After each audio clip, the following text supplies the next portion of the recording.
I feel like it would have sucked less if the Rangers would have only scored like one goal.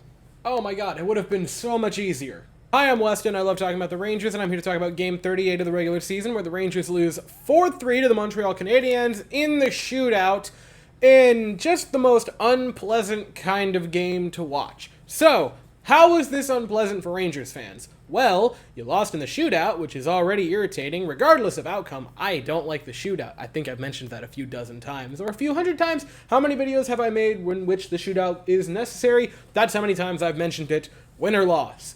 Regardless, I always bring it up. So there's that. There's the fact that you 100% got goalied in this game. Sam Mountainbow, unbelievable night for him. And you teased us as a fan base with a 3-goal comeback to just lose in the shootout.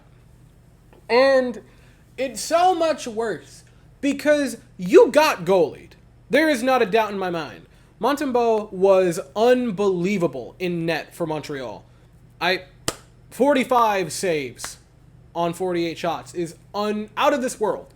And there were a lot of really good saves from Montembeault. Not even to mention the shootout. The Mika Zibanejad save, like, that's going to be a candidate for save of the year come the end of it.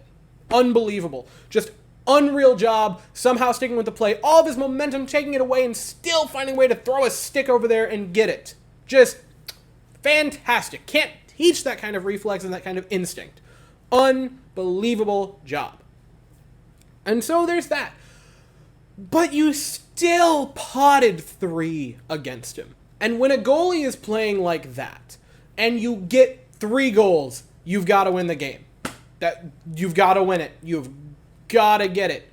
Because when they're on like that, you usually don't get anything. When you get goalied the way they got goalied, you're expecting to have scored a goal, if any at all. And they got 3 past him. And that's no disrespect to them, because they were a good 3. You had Trocheck's, that was a deflection in front. There was a ton of traffic. You had Panarin's, which is just an unreal, like, 2-on-1 off of a face-off right in his zone. That's unbelievable. And then you had Fox with a bunch of traffic. He didn't give up any cheap goals. He had a good night. But the Rangers, on the other hand, not necessarily quick.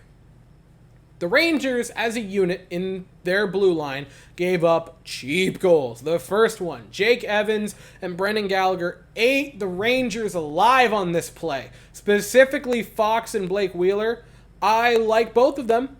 I am one of the more positive Blake Wheeler guys in the fan base. And Adam Fox is Adam Fox. They got killed on this, and Gallagher snipes it, scores. It's 1-0 Montreal. Then you had the Sean Monahan goal.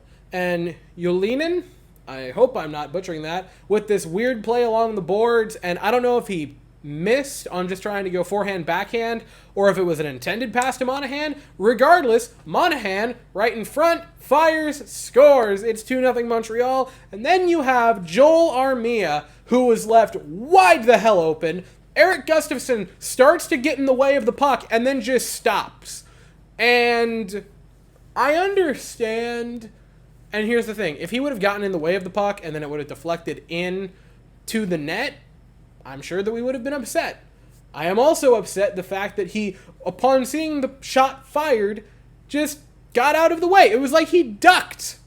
And it just, the defense tonight, and again, I'm a big Gustafsson guy. I love him. I would like to re-sign him longer term. I'm not going to say give a third-line D-pair guy, an 8-year contract, but hey, if you wanted to give him like a 2 or 3 year contract, heck yeah. I've loved Eric Gustafsson. I'm all in. That was not it. That was a bad play. The Rangers find themselves down 3-0, and you have Montembeault absolutely bodying you, and you think, well, it's over. It's just dust your hands off, say goodnight, you're losing like 3 or 4-0. But then Eric Gustafsson, after the Rangers have it in the offensive zone for a bit, fires it from the blue line, and it's a tip in front by Vincent Trocheck, and the Rangers are on the board. And Montreal isn't a bad team, but they're not a great team. They're very mid. So 3 goals in their house, like, it's difficult. It's definitely a big uphill battle, but it's very possible. And the Rangers get one there, and then late in the second period, Vincent Trocheck wins a face-off and wins it through a Montreal Canadien fires it over to Panarin. He scores. The Rangers make it a 1-goal game with 5 minutes left in the third. And you're thinking, oh, there's like a real chance that they could do something here. And then you go to the third period. Halfway through said third period, Adam Fox fires it from the blue line, some traffic in front, and he scores. The Rangers tie it with 10 minutes left. They have stolen the momentum, more so just the crowd noise, because they always had momentum. They were beating Montreal to a pulp in this game.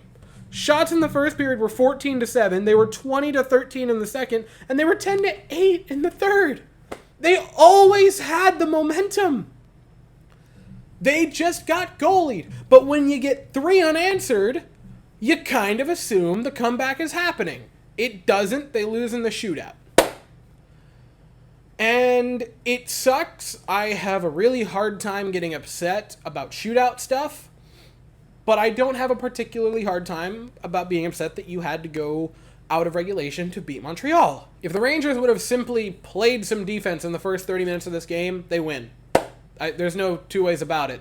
They went on the 3-goal run to end regulation. If they would have just been in the game from the moment it started defensively, they pick up an easy win. Sadly, they don't. I'm only not tearing them apart because it was Quick in net. I'm not disrespecting Quick. He's had a very good season. I think it would be really funny if the Rangers had 2 goaltenders in the All-Star game, by the way. That's the thing that should happen. And 2, they still did pick up a point against a team that now is technically 500 in their house. So when you're in someone else's house and they're a 500 team, it's already kind of a coin flip. I'm not going to completely lose my mind over it, but it's just depressing because you could have gotten that. And the next game that you have is not a gimme. Not that Montreal is either. But it's not an easy game. You're playing the Canucks in Madison Square Garden, so you have that benefit.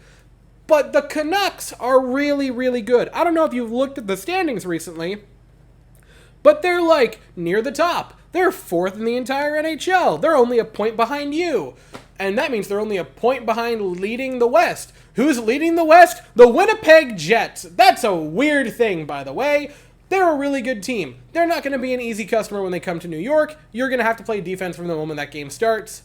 That's at 7 on Monday night, and I'll be here afterwards to talk about it. But as for right now, that is all I have to say. So if you enjoyed the video, please consider to like and subscribe. Thank you all so very much for watching. I hope you all have an absolutely fantastic day, and as always, go Rangers.